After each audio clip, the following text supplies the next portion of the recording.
The Mounties, you know who else always gets his man? You. What? Nah. Oh gosh. Nah. I got a haircut. Yeah, you got an illegal haircut. I got an illegal haircut. Did you work with someone in the mob? You know, I got connections. Oh boy, here we go.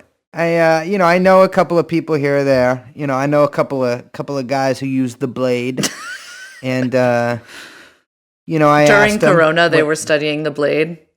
Oh yeah, absolutely. No, I mean that literally. This guy learned how to do haircuts 2 weeks ago. Oh, perfect. Online courses, of course. And he gives him this sharp haircut. You know what I'm thinking? I'm like, I should have had him shave me. Yeah, remember when we did that in LA? Oh yeah, I got that. Yeah, well, that guy did it for free. I don't know if this guy would have, but yeah, my friend shaved me for free in LA. That was great. Yeah, you look nice. I don't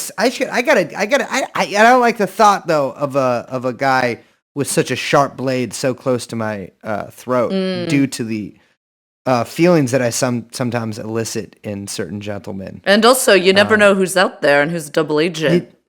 Exactly. And you never know. I could be out there, relaxed in the barber chair. Someone comes in, 2 in the dome. I'm keeled over. No more podcast. Well, we'd still keep going. No, you wouldn't. I have a dead man switch.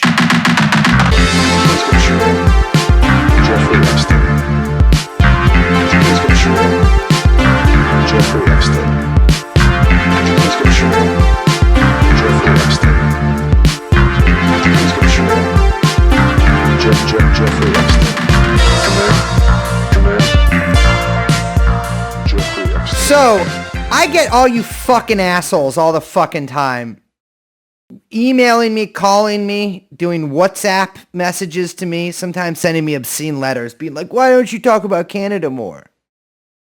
And let me be clear. I think of Canada, North America, Mexico as basically the same country. Yeah, you're a NAFTA man. NAFTA. I'm a NAFTA man through and through. And so, yes, we have not done a Canada episode before. Well. But we also haven't done like a Wyoming episode before, So it's like we haven't done a Chihuahuan episode before. Well, I was going to say, because we are talking about Canada today, I think you should lay off the swear words. Oh yeah.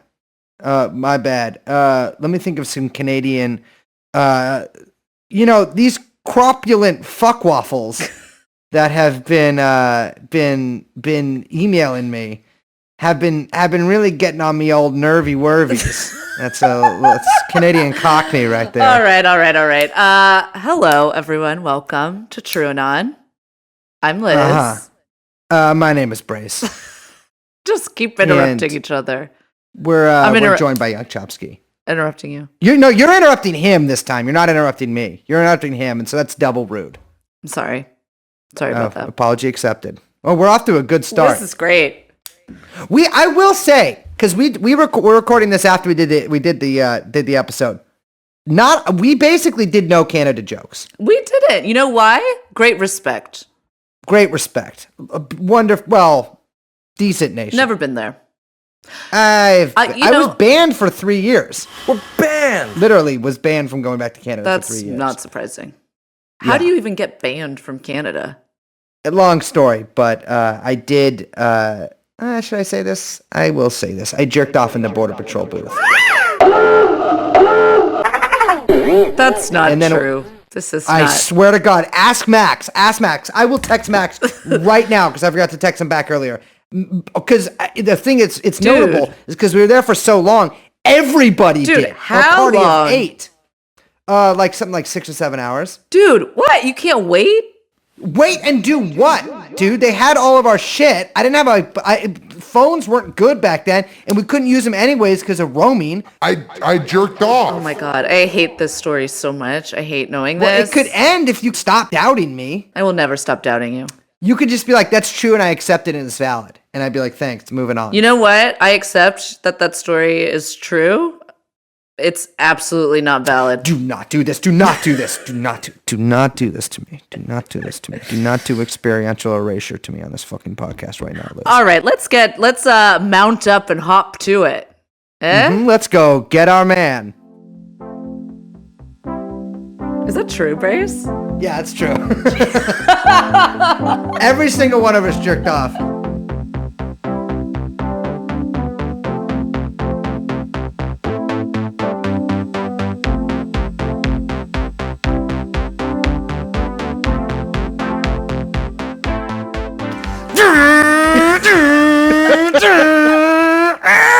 This is not the first time I've done the skidding, the revving car and skidding intro, but this time, many of you will notice by my vocal intonations, it was 2 wheels instead of 4.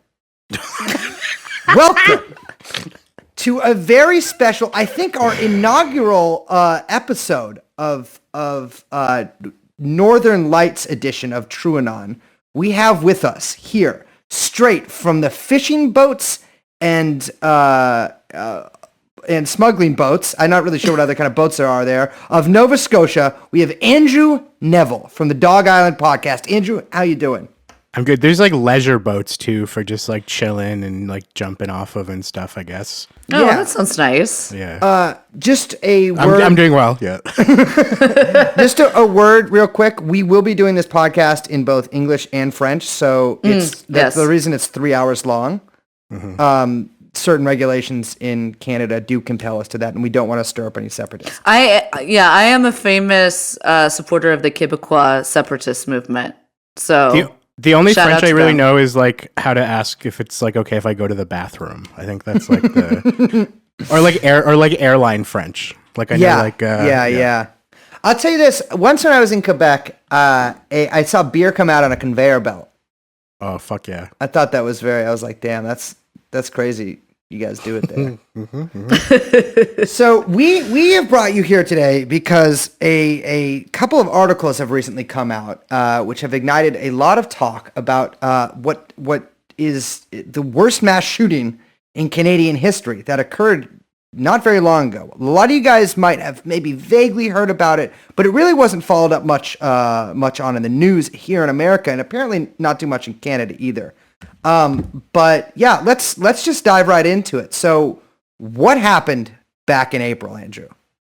Wow. Okay. So this was 2 months ago. So this was between April 18th and 19th. And it's important to note that it's over 2 days because it was about 18 hours of this man, Gabriel Wortman, sort of driving through Colchester County, which is on the northern side of the province, starting in the town of Portapiques, where he lived, which was a town about 100 people tops, and beginning apparently, if the timeline is to be believed, at a party that night after a fight with his girlfriend, he attacked her, shot her, she got away, and then he spent the next sort of 18 hours just driving through the countryside, just killing people and burning down homes. Yeah, I thought it was really astounding that, like, from what I gather, and it's hard to get like a sort of a straight reporting of the events, but he at one point handcuffs his girlfriend.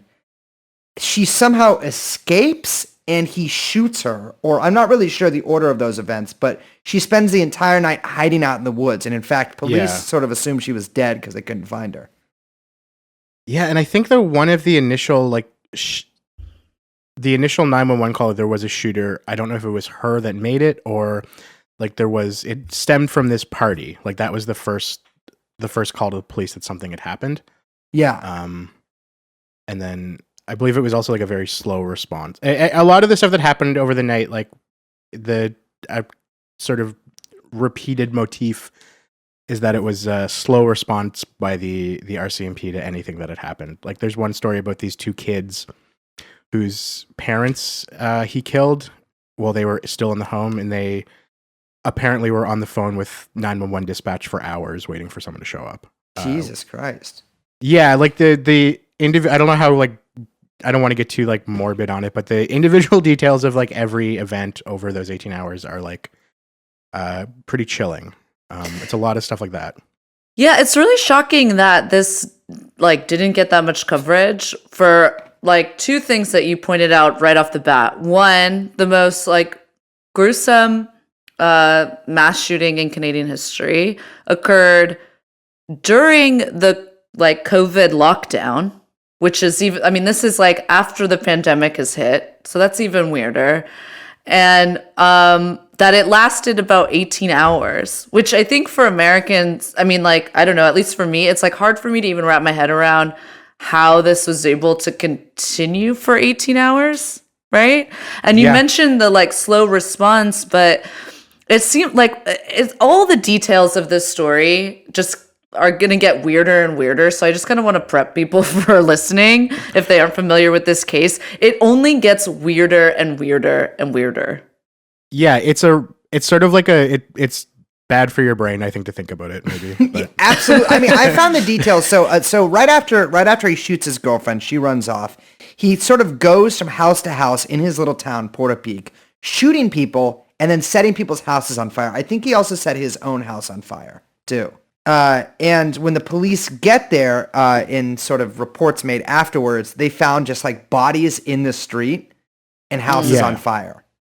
Yeah, the stories from the RCMP that night are like they showed up and it was like a war zone. Yeah. Like it was just buildings burning and bodies everywhere.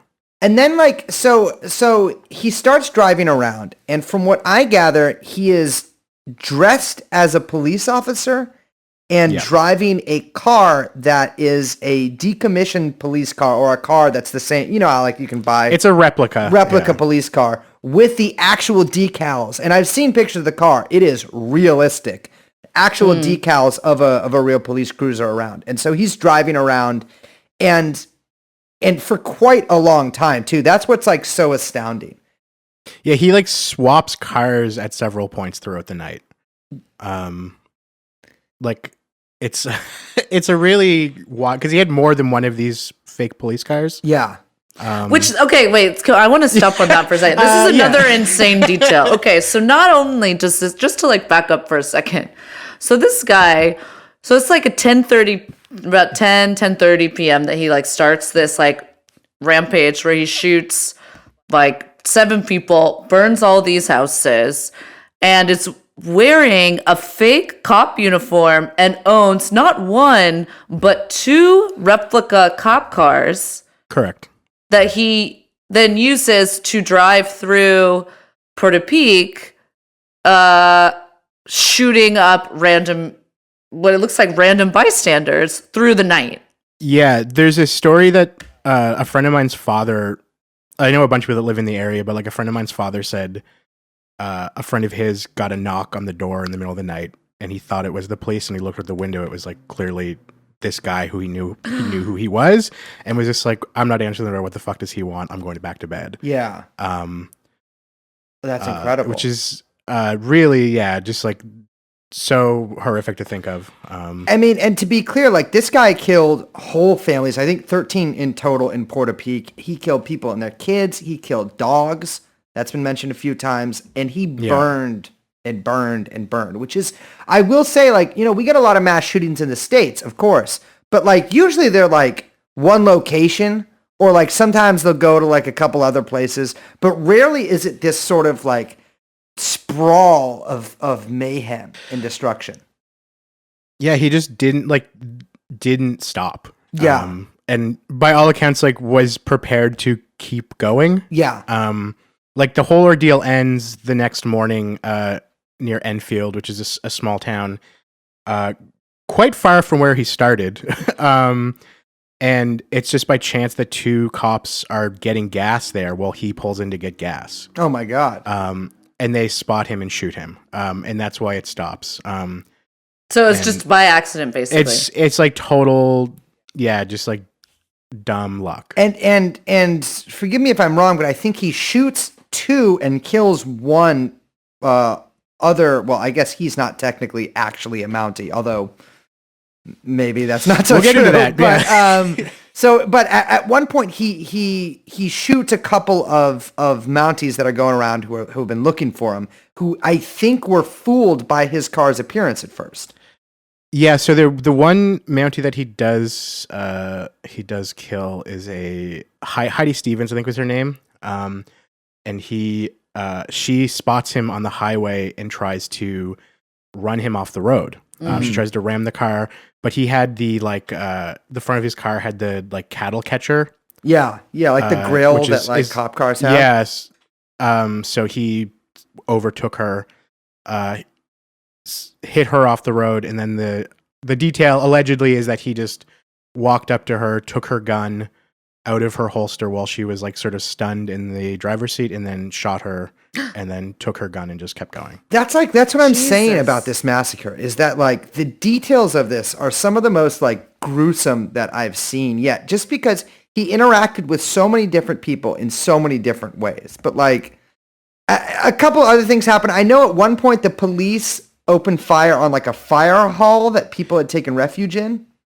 Yeah, so that's like that's another unbelievable part of the story is, there was this fire hall that they were using to shelter people once the police actually told people this was going on. Because a big part of it is no one knew this was going on for quite some time. Yeah. Because we have an emergency alert system here that they just decided not to use. Yeah. Classic. Yeah, which despite the fact that they use it for other things all the time.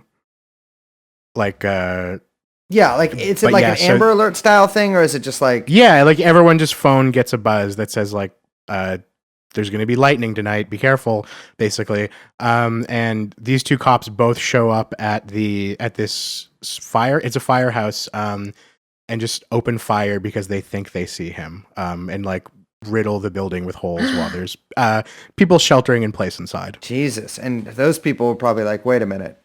This gunman's dressed like a police officer. Yeah, I know. It's like...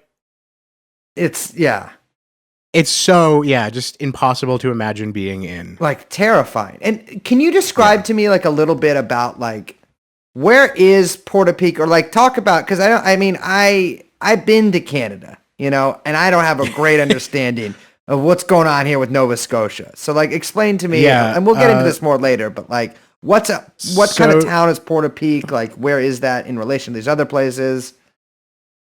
It's like not. I mean, I wouldn't call it even a town. I think it's just sort of like a street, not even a village. Like it's a street basically, like or a series of rural roads.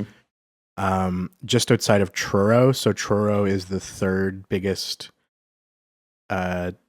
city in Nova Scotia. After Halifax and Sydney. Truro's about an hour outside of where I am here in Halifax. Portapique is just like sort of basically part of Truro. Like I know lots of people who went to school in Truro and grew up and do friends in Portapique. So it's like kind of like an unincorporated area, basically. Yeah, so it really is like the middle of nowhere. Totally. Yeah. And how and he made it pretty far to other places too? Yeah, so he made it to Enfield, which is where he was caught. But my understanding is he sort of drove like north through the province first and then cut back down. So Enfield's maybe about 20 minutes from where I am. Okay. So he didn't really go like that far in terms of distance. I mean, a lot of the stories coming out now are that some of these places where he killed people, he just like hung out for a few hours after doing it. There's some stuff like that. Like we'll get into it later, but especially the prison guard couple. The story is that he was at their house for like 3 hours after he did it. So there's like it's not like a geographically massive area he covered. But he just was, just taking his time. Yeah, in total, so just to, again, like in total, this starts at 10:30 p.m. and he's not shot until about 11:30 a.m. the next day. Yeah, so I woke up around noon, I guess, on a Sunday, as you Classic. Do. And I had gone to bed I had gone to bed quite late the night before and had heard nothing about this. And then when I wake up at noon, all of my the boys in the boys DM are talking about this, and I'm like, what the fuck are you talking about? And they're like, it's the denturist, the guy with the smile face, like it's him. And I had like no idea I just did not know what they were talking about. So. Yeah. I think we mentioned this at the beginning, but so the press not covering it is very weird. And we touched a little bit on But I think we should get into, if we can, like all of the things that the cops did wrong, which are all also very odd details. You mentioned the alert system that didn't go off. Yeah, now, there was like one alert, but it was like not very specific, right? No, so there was no alert. The only thing that the RCMP did to alert anyone this was going on was tweet about it. Oh, that's right. It was a tweet. Oh The my God. tweet seems super vague too. It's like there was a discharge of firearms in Portapiques. Yeah, that was basically there were shots fired. And I mean that's a rural community. It's a place where it's a rural and also it's a community where the population is quite old. So you're saying a very extremely online population that would be on Twitter looking for updates from the Mounties. Definitely all night on Twitter for sure. Yeah. Probably a lot of people who don't know what Twitter is. Yeah. Would be my guess.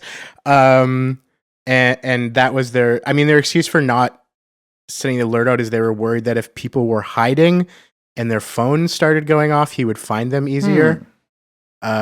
Which I'm not quite sure.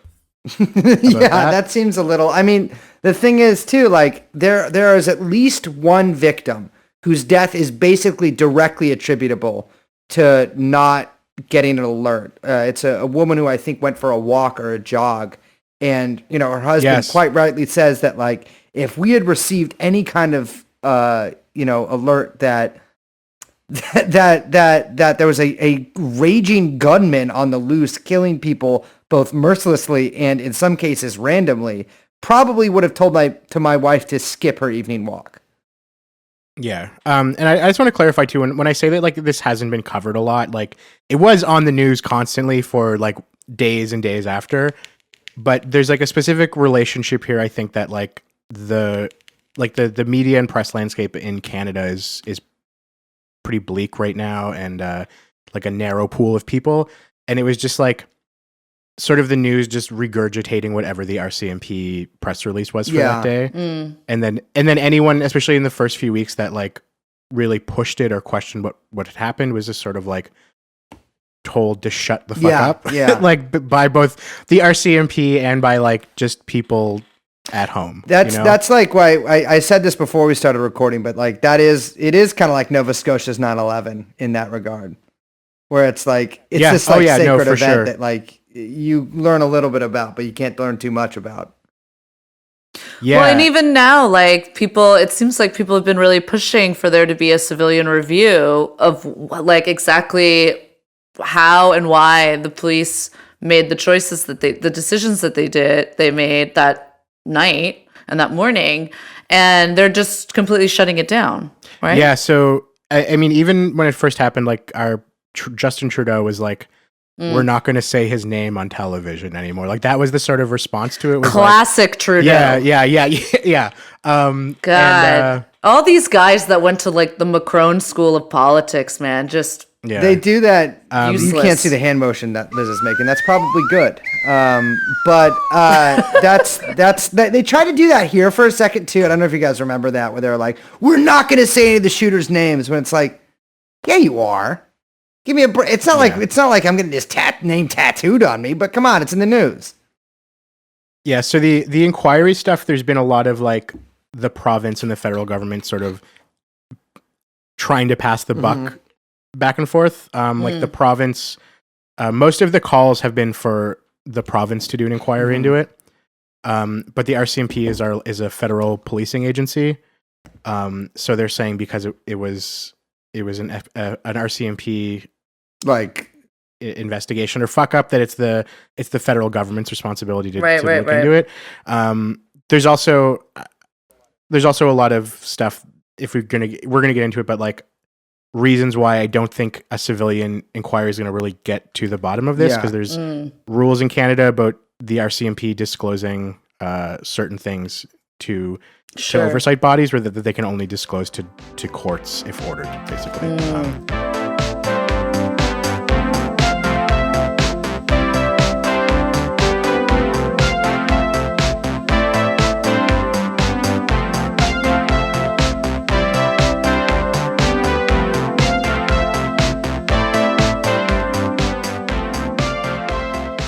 Well, let's start getting into that because we started teasing it. Let's talk about who exactly Gabriel Wortman is, because this figure, he's I mean, there's a lot to talk about here. It's a real, I don't want to say interesting, but confusing character.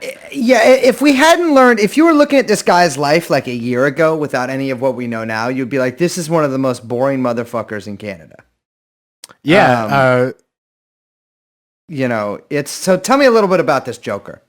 Well, Joker's a good way to start. So the thing that Yes, for several reasons. So the first thing, my introduction to Gabriel Wortman as a human being is there's this denture clinic he owns in downtown. Like Dartmouth. for dentures, like for teeth? Dentures. He's not a dentist. He's not a denturist, but he's a denture salesman.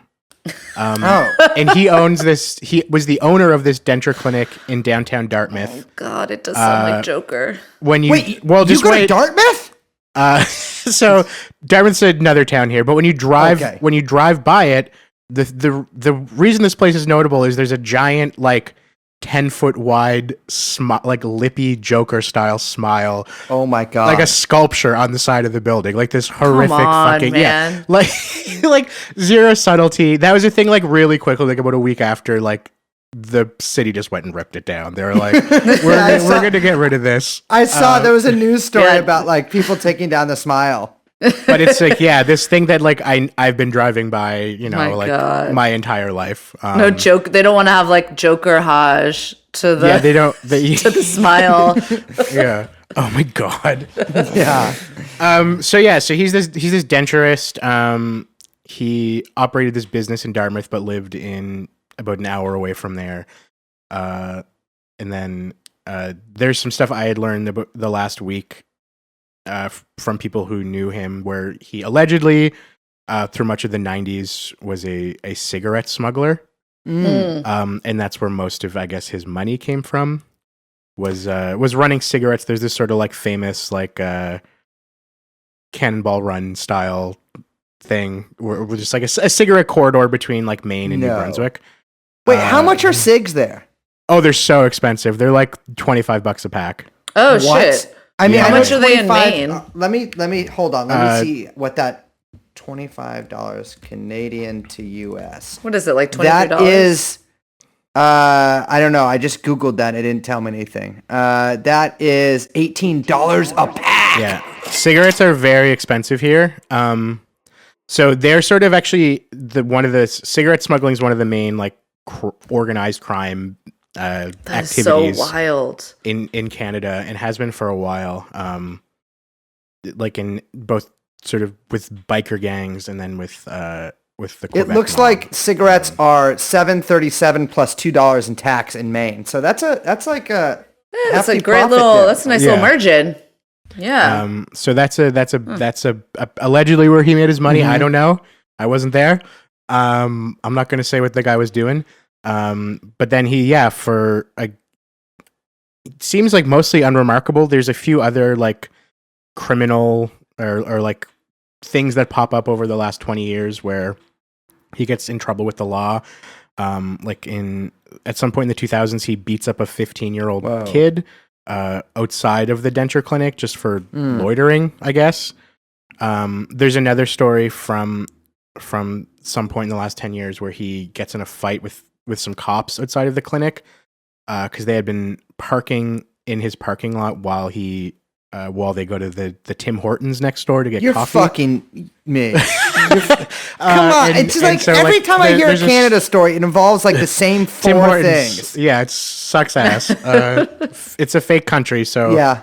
and then there's a few things of that. There's now coming out, there's a bunch of stories where his neighbors had complained to the RCMP about him just having guns on his property. There's a story from a few years ago where his father complains about him.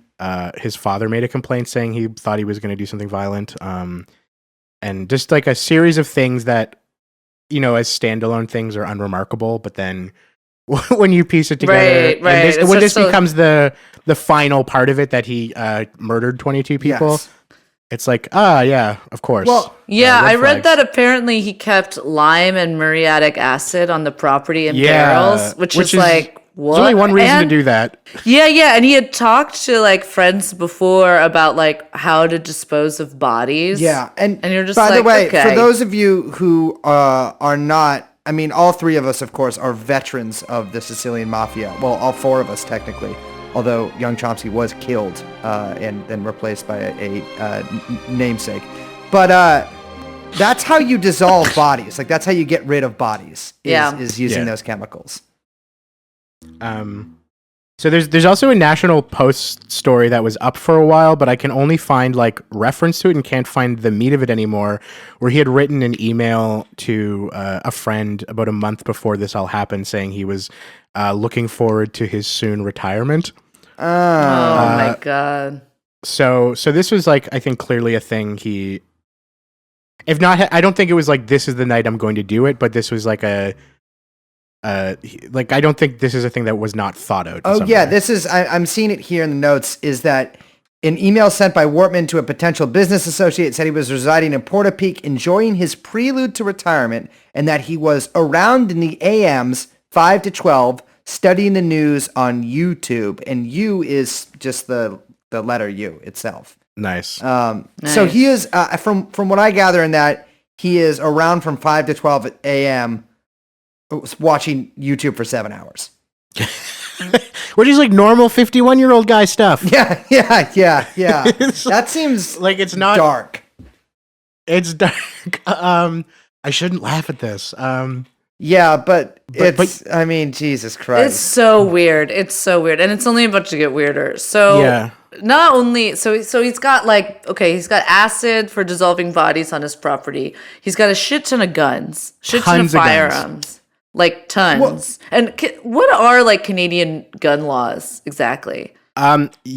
Brace, you actually probably know this better than me. You were sort of talking about the other day. But it's pretty hard to get a gun here. Yeah, that's what I thought. Like the guns he owned were all illegal. Okay. And it's like you do have to do like a pretty thorough background check here. You have to take a test. There's like anyone I know that owns a handgun, it was a pretty complicated process to get it. And there were even like, we've been back and forth the last like probably 10 years on like even establishing a long gun registry, which a lot of, I guess, like people that hunt. Yeah, sure. Really fought against, but that's sort of the state of it here.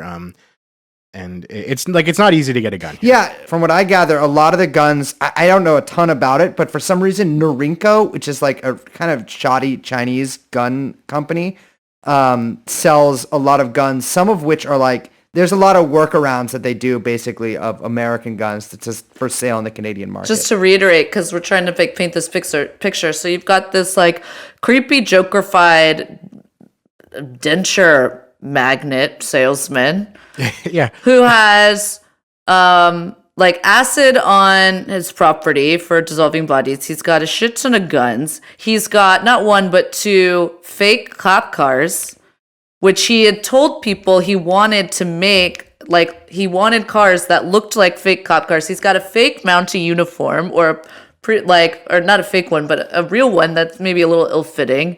He's got like other, like the vest that you put on to let people know that you're a policeman, the like reflective vest in his car.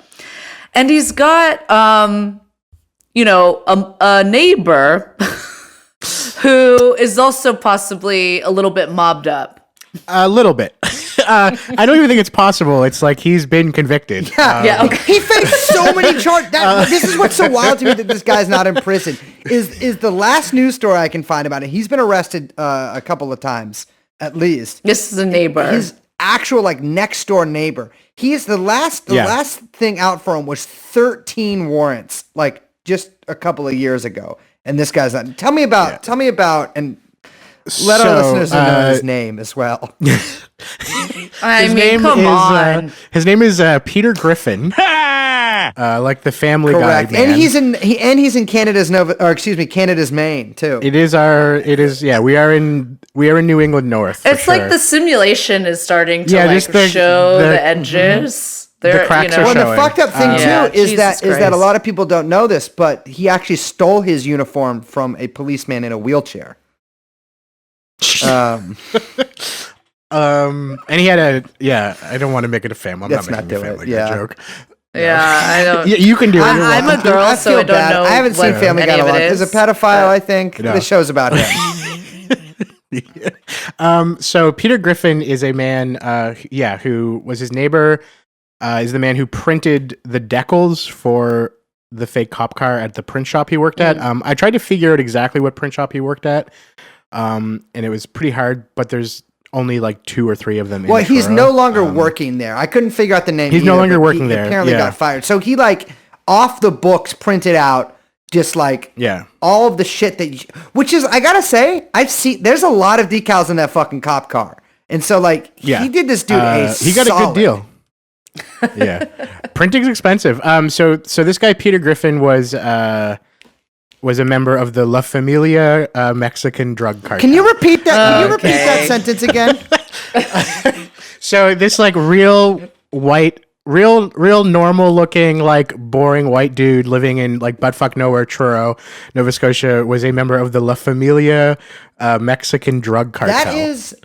So when I read that, I was like, "What the fuck?" And then I started looking into La Familia, its activities in Canada more, and I didn't go super in depth, but I found some other arrests of members of the cartel related to Peter Griffin, that like part of the whatever cell he was in.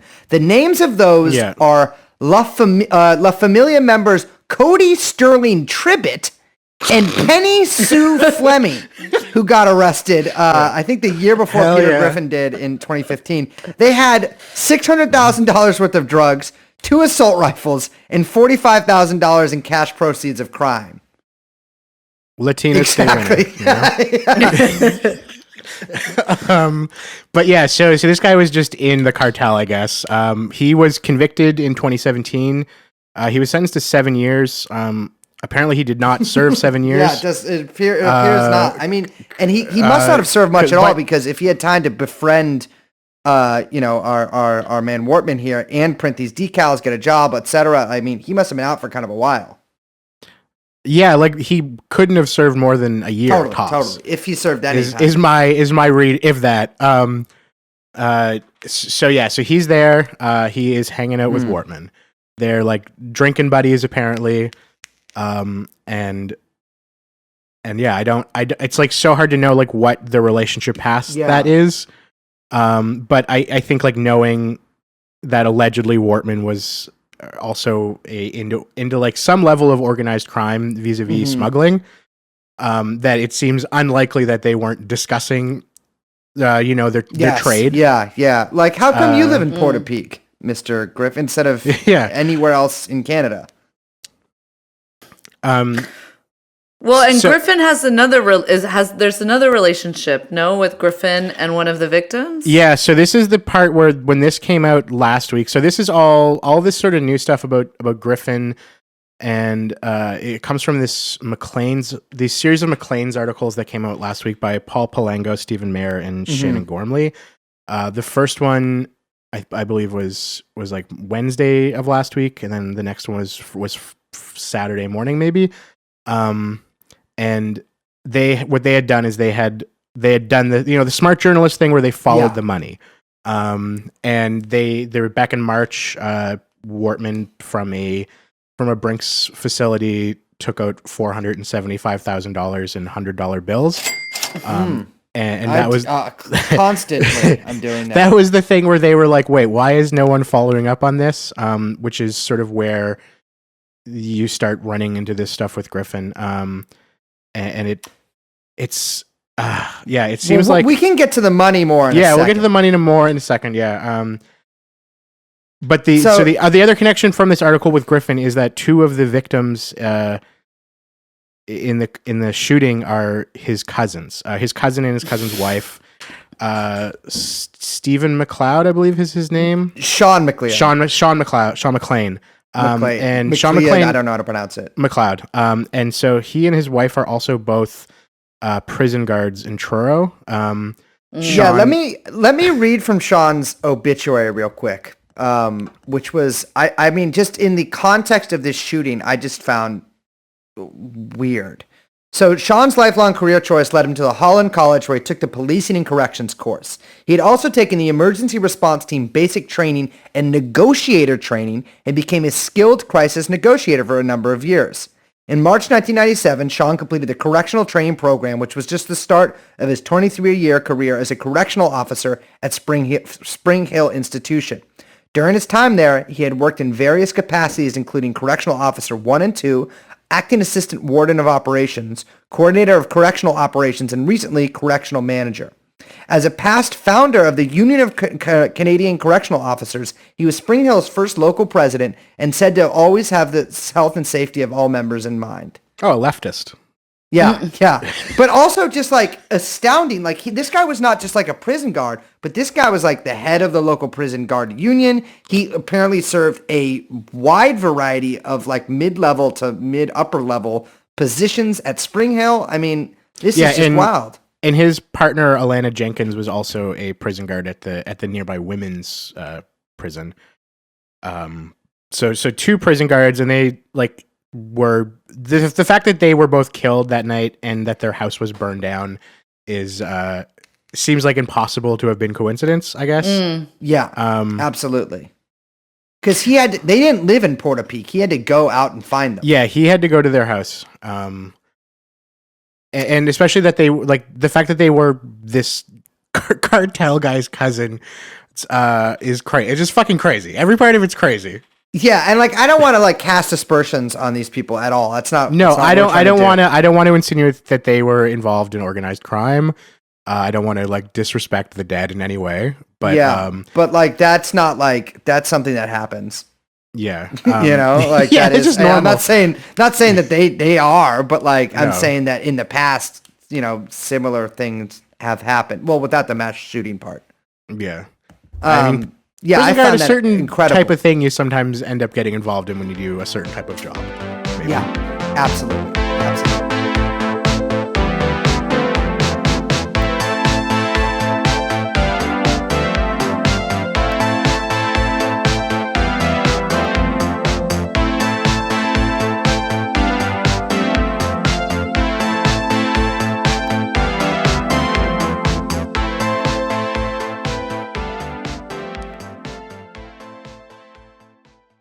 And so La Familia,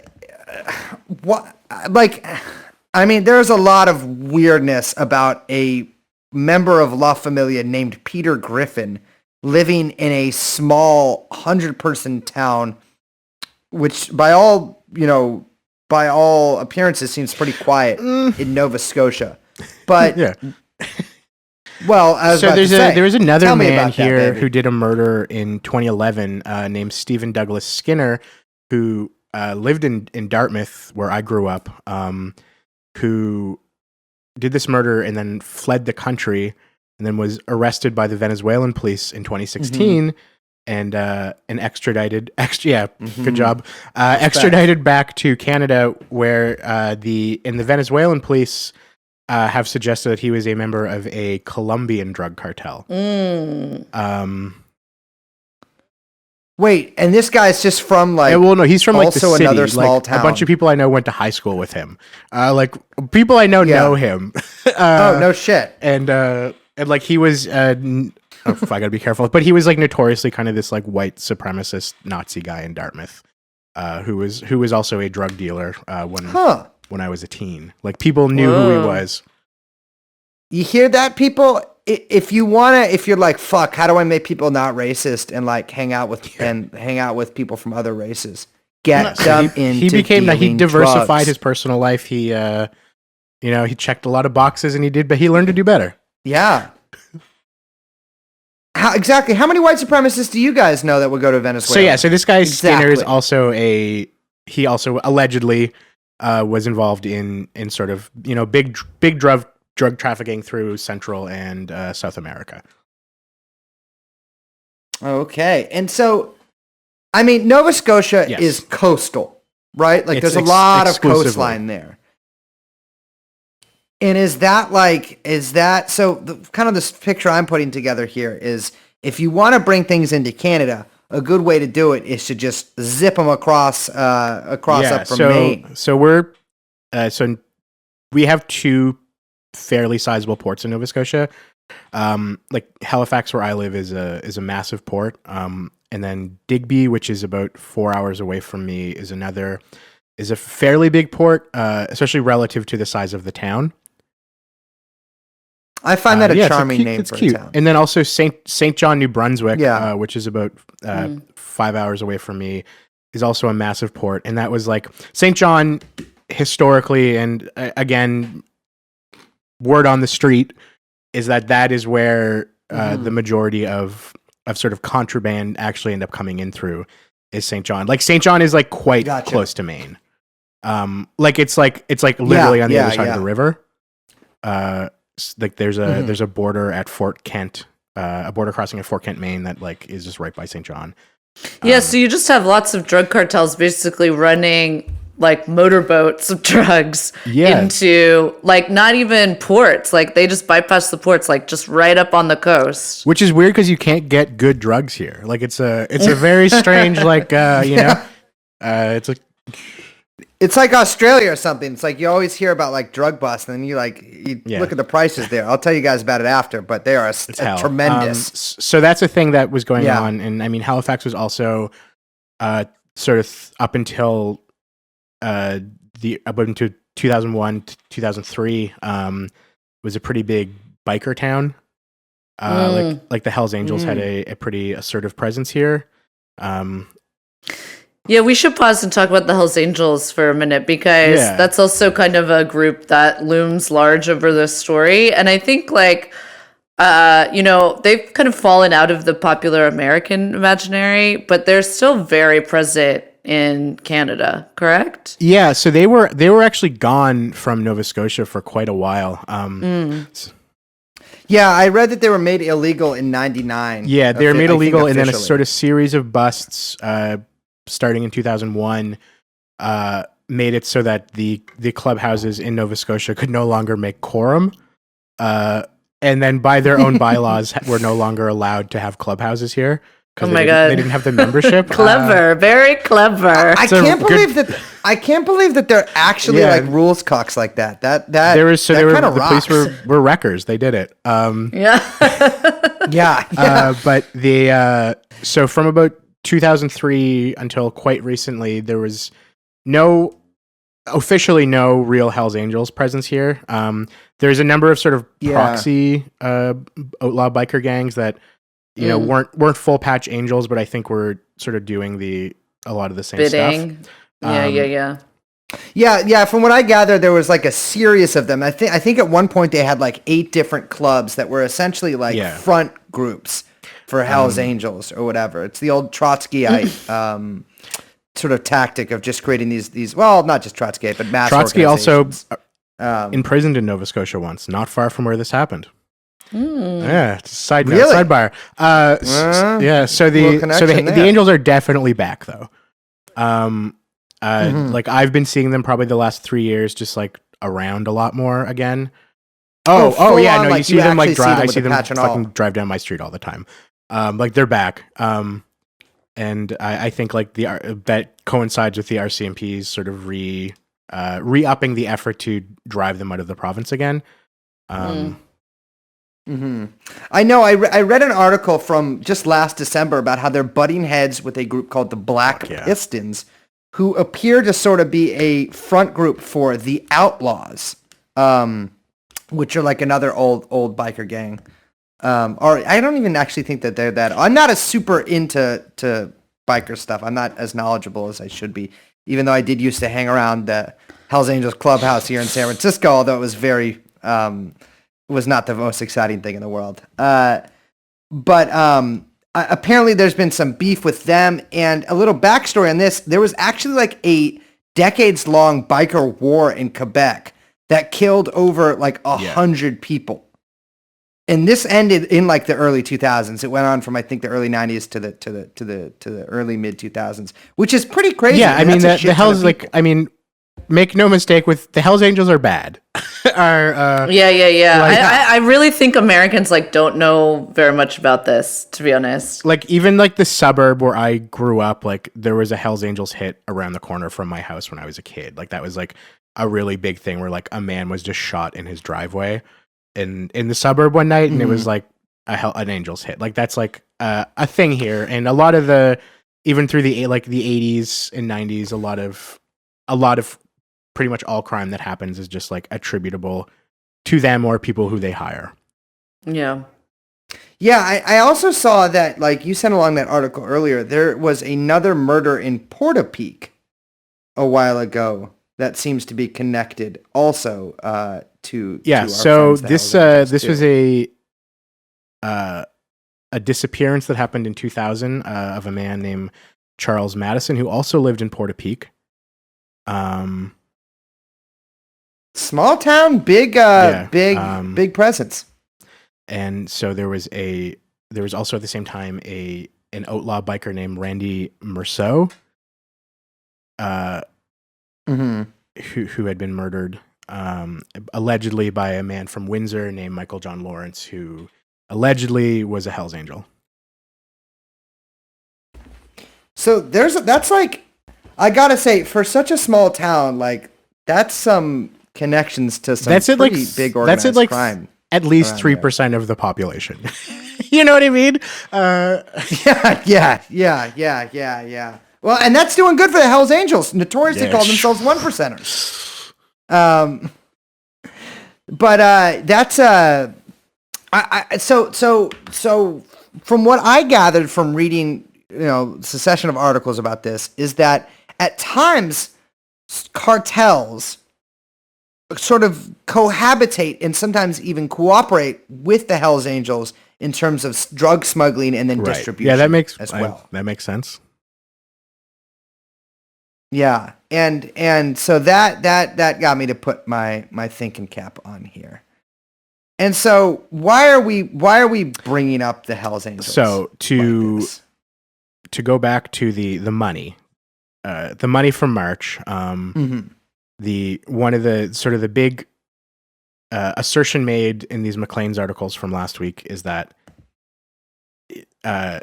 Wortman's withdrawal of that much money from the CIBC Intria account, which is a specific kind of account that is used for RCMP drops, indicates that he was at very least a criminal informant, if not like a sort of active undercover agent for the RCMP. So wait, can you explain a little bit about the bank account? You said it's used exclusively for RCMP drops? Not exclusively. It's just like this. So these Intria depots. I had a friend who worked at one in high school as an intern, and it's just like you go to a door where you're not allowed in, and you like knock on it and you hand them the thing, and then they count your money and they give it to you in a bag. You know what I mean? And so the thing they point out in this McLean's articles is these spots are they're not exclusively used by the RCMP, but they are what the RCMP use to hand cash off to informants, because they don't just keep cash. They don't keep $500,000 at the station. And like specifically like that amount of money would be for some sort of buy. Yeah, they said in the article, and this sort of rings true to me, is that sort of money would be used to flash for a buy. So like, from what I gather, like, you go and you're like, hey, I want to buy, some yellow cake. And, you go and you got, yellow cake uranium. And you go and you have the fucking bag and you're like, I got the money. Check it out. $475,000. Count it. They're counting it. Bam. RCMP come in. They're like, sorry to arrest you, sir. I'm just kidding. No disrespect. So this big cash, big movement of cash happens. And then about a month before this happens too, there is a night back in February, early evening, when Wortman is pulled over, just sort of on a rural route by an RCMP officer at 6:00 in the evening for speeding. Which is apparently the common way that the RCMP hand information off to informants is to sort of indicate to them to be at a certain spot at a certain time, and we'll trump up some sort of traffic violation and pull you over, and we'll pass stuff through the window. And this yeah, That makes a lot of sense to me. This specific ticket, within like 2 days of this happening, there are a number of high-profile Hells Angels arrests in Nova Scotia and New Brunswick. So it seems very possible, likely, somewhere in between possible and likely, that the dentureman was like an actual informant for the cops on the Hells Angels, who were in cahoots in it, and I want that to sound Canadian when I say it, with the drug cartels in smuggling in, guns, drugs, cigarettes, whatever else, into Nova Scotia. And so if that were to be the case, wouldn't this lead, inquiring minds, such as our own and others out there, little gumshoes, to ask, well, wait a second, is there any relationship between the reason, or like perhaps where the Mountie is not responding to, or like to anything having to do with this shooting because this guy was an informant and working for them? Yeah. And that was, I sort of had alluded earlier to the RCMP not having to legally disclose this kind of stuff. So if there's laws in Canada, they don't have, unless a court specifically orders them to, they don't have to say who which makes sense. You wouldn't just blab about it. Yeah. See, in America, in fact, if you ask if someone's a cop, they do have to tell you. I don't think that that's is true. not true. That is not true. That is one of the dumbest fucking. Like, why would you just I've ask ever anyone? fucking You heard just in my ask life. everyone. Yeah. Exactly. And like, I've had guys ask me while buying drugs, are you a cop? And I've always, of course, said no. Then I'm like, what would you do if I said yes? Like, why? Under what circumstances? Like, would I say yes if I was? Fuck, they got me. Fuck. Yeah. So exactly. Even among people who make it a living to sell illegal substances, they themselves don't know the rules and regulations around such endeavors. Sorry, go ahead. What was I saying? You Yeah. were saying- So basically, yeah, this all more or less points to like it becomes obvious that over the last 10 years, as a number of different sort of civil complaints about Wortman's behavior in town, brought up by his neighbors, up to and including his own father, who filed a complaint to the RCMP about him, all of which were ignored. And they've sort of said now, when people have brought it up again, they're like, "Oh, we don't have any information on those complaints anymore, because unless there's a criminal charge, we don't keep track of those things after the fact. We just we get rid of those records." So they've sort of begun the process of denying knowing him, I guess, already. Yeah, they've said several times there's absolutely, and even in pushback to the McLean's article, or McLean's articles, they've said this is totally ridiculous. Yeah, I mean, they do not know this guy. But if the law says they don't have to say it, then how? They put out a press release on Sunday after the McLean's article hit, saying that they believe he took out that money because he was paranoid about. Oh, come on. Sorry, I took out $500 because I was paranoid about COVID. What I don't understand is how does this guy have $475,000 to begin with? I mean, I get it, dentures, not cheap, but that seems like quite a lot of cash to have specifically. And from what I understand, Brinks isn't a bank. Brinks is who brings the money. That's why it's called Brinks, because they brings the money to you. And so it's it doesn't it doesn't make a lot of sense. The teller, granted, if you take money out of bank, Brinks will send a guy, and if you're taking out a lot of money, bank doesn't have that money, they'll send someone to bring that money. But from what I understand is the opposite direction is not true. The bank doesn't. No, he did the pickup. Yeah, it doesn't make any sense. Yeah, it doesn't. No. No part of this. The only thing that makes any of this make sense, is if you begin at the premise that he was an RCMP informant. That is the only thing that exactly. that's lessens the madness. Like that is the like the thing that makes everything else sort of connect. Yeah, totally. And it does sort of leave unanswered the question though of why the shooting. Yeah. Right? So a thing I think they sort of allude to in one of the McLean's articles is that it's possible his cover was blown. Which I imagine would like probably put you under quite a bit of stress. If you thought maybe, you know, some mix of the Hells Angels and a Mexican drug cartel knew you ratted on them, I think you'd maybe flip your wig. Yeah, I think that would probably but it also like I mean it is worth noting like he does have a history of violence. Of escalating violence and of sort of like people complaining about just him like being like kind of a shithead. Like it does sound from some of the stuff at the party like that the fight with his girlfriend started as like, you know, it was like a domestic dispute. And there's been a lot of sort of work advocacy here by like sort of feminist groups to like recognize this as like specifically a, you know, like a male violence thing against women, which it's like obviously it can be both. Like I don't think this is just one thing. Yeah. From what I understand, this guy was not the kindest of men like, to women. By all accounts, like an awful person, which is the kind of person who ends up being, you know, both a rat and just a rat. Like you're the kind of person that gets picked by the RCMP to do this stuff, and that was like that's how it was in the 2000s. Like they're like famous for using informants to sort of do work against the clubs. Yeah. I was actually just reading about in Seattle, I believe police used a convicted pedophile to infiltrate environmentalist groups earlier in the 2000s. He'd blend right in. And so, you know, yeah. Oh. But they tend to pick some, you know, it's the upstanding person. People don't. That guy started Extinction Rebellion.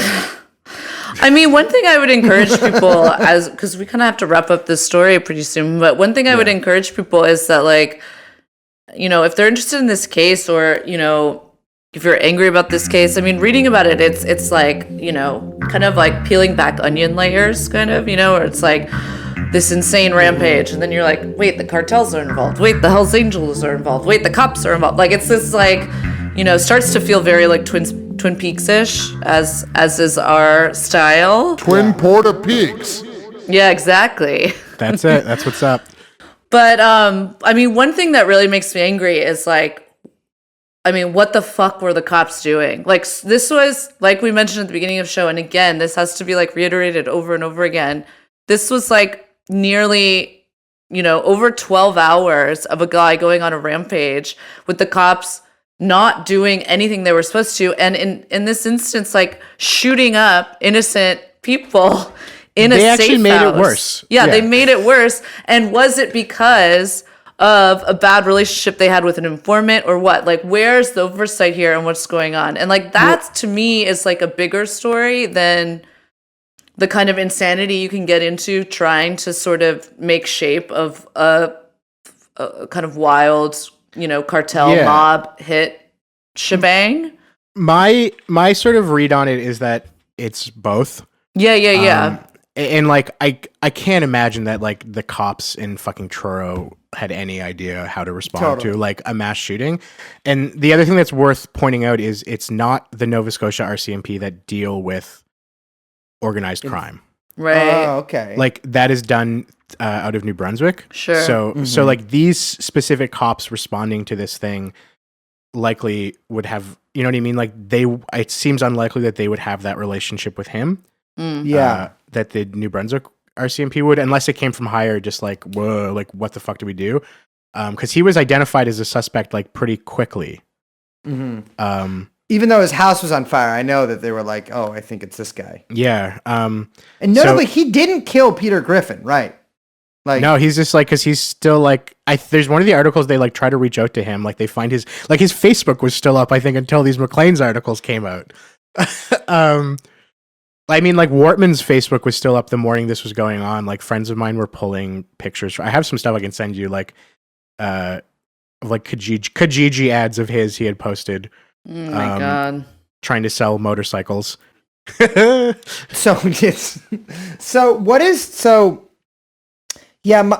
read on it is basically similar to that. Like he's an informant whose cover maybe got blown or something, likely something to do with his work. And I don't mean his work with dentures is related to his reasons for engaging in this massacre.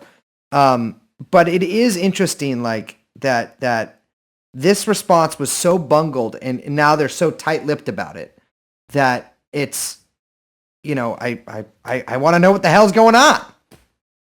It's really frustrating. And I know people who were killed, cause it's a very small part of the world. And like, people are really upset. And, like me, I had a fear when this happened because a police officer was killed. I was like, oh fuck, we're not going to be able to be like critical of the cops in this province for like a fucking year now because a cop got killed.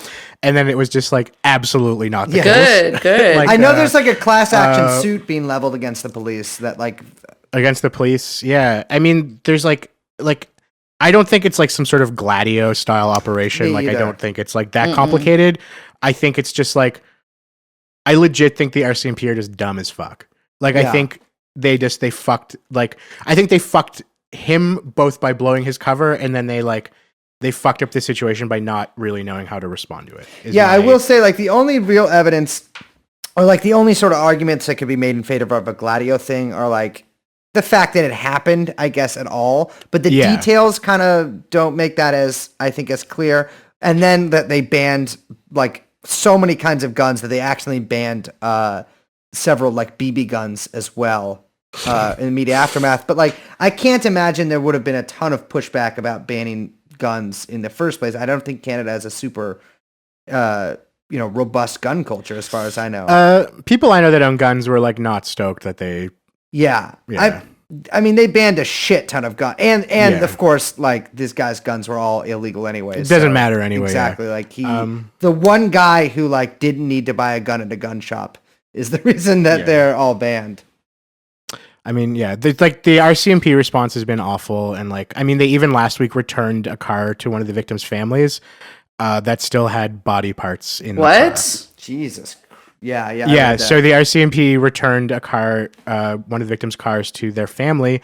And I don't even understand like how body parts would have ended how up in does the car, that happen? Like, and like that part of it's like when that happened, they were like, oh, we fucked up. Sorry. We didn't like clean it well enough. So I think like I can't imagine just like it's it's a really frustrating. It's an incredibly frustrating story. Canada. And I think we'll never know what happened. Yeah. Well, I mean, come on, you figure it out. We'll figure. Yeah. But like they're never going to. They're never going to say. Yeah. Or like we'll learn in like 40 years or something. Yeah. It'll be a book. Yeah. When Trudeau's great grandchildren are president of both America and Canada. Oh, God willing.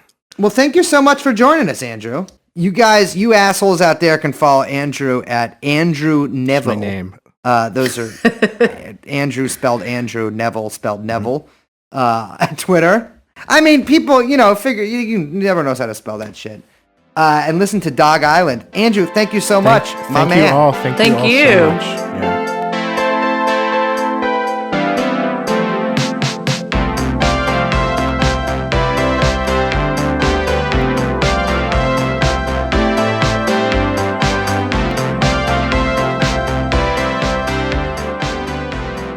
So after we finish that, I just want to add something because we were talking after we ended the interview, and I think that kind of like put it explicitly in a way that maybe we should for everyone. Like the thing that's so crazy about this is that the cops, like the Canadian police, basically had this guy and like groomed him to basically do this shooting in not so many ways.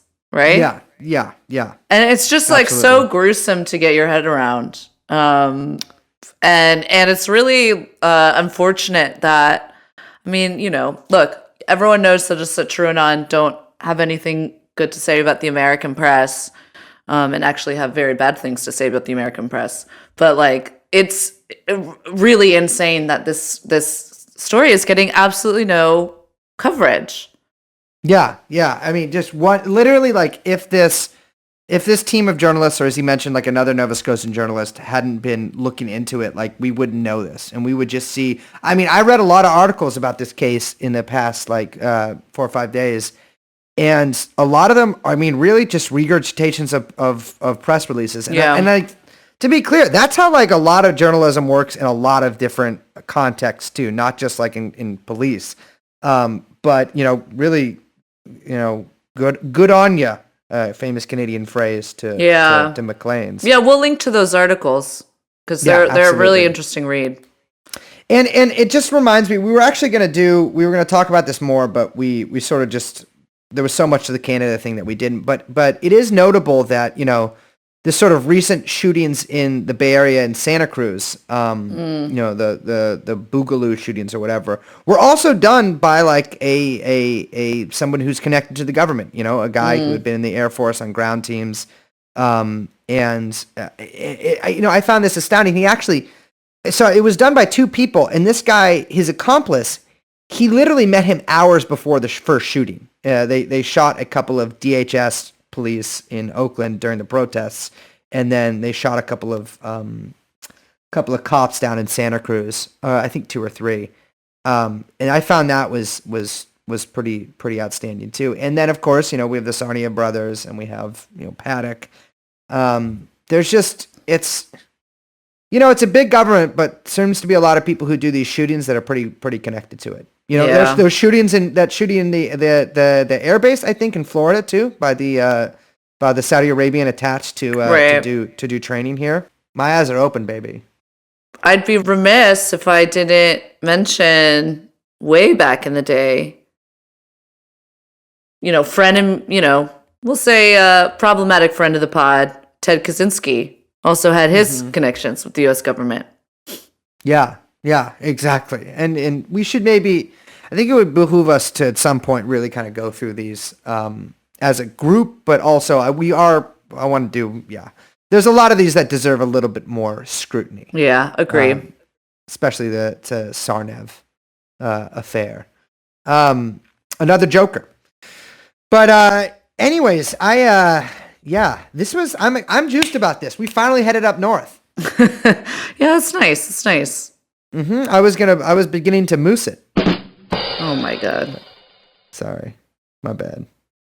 I won't do that again. Yeah, okay. I do a good impression of a moose. You do? Well, it's visual. It's not audio, so I won't do it. I'll just talk so there's no dead air. Can you do it? I'm talking right now. I'm describing it. Oh, she's holding her hands in a way. Oh, this is pretty good. Yeah. I can imagine it right now. My God, from the profile too. Fantastic. Oh my God, look at this. She knows everything. All right, that is for well, that's not for subscribers. That's for team members only. By the way, I'm going to start calling us team members. Oh God. All right, team meeting, guys. Good thing getting through it. Next week we are having the author of White Fragility here to talk to us about Waco. Yeah. Can't wait to circle back and talk then. Totally. Yeah. On that note, I'm Liz. My name is Brace. We're joined by producer Young Chomsky, and that's TrueAnon. We'll see you next time. Bye-bye.